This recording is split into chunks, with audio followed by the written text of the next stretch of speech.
The day of the race dawns very windy, something that doesn't favor Bumbi and Abdul's boat. Their specialty is getting the most out of no wind. In addition, during the night, the dhow lost one of its anchors and was swamped, which forced them to bail it out.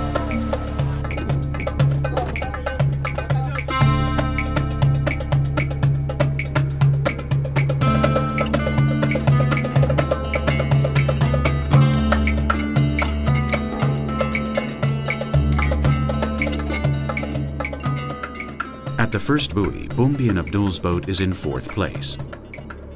This is not the position they expected to be in.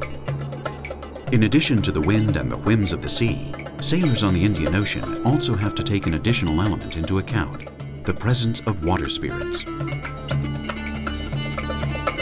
One man in each crew is responsible solely for warding off the spells sent by the sorcerers on other boats. Last year's victory has made them the target of all the witch doctors. That's the reason for the broken anchor and excessive wind. Boats like this have plied the waters of the Indian Ocean for centuries. Swahili traders brought their cargo to the Cape of Good Hope in the south, and the Arabian Peninsula and India to the north and east.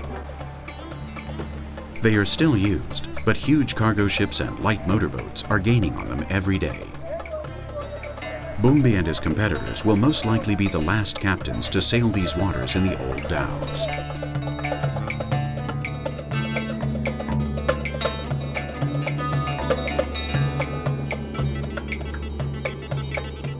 Our men stay in 4th place for the entire race until the southern tip of the island. During the major tacking maneuver before starting the return to Lamu, the water spirits decide to play with the race. Soon the wind changes and dies down. 2 of the boats ahead of Bumbi and Abdul are incapable of properly negotiating the final buoy. The race looks like a carbon copy of last year's.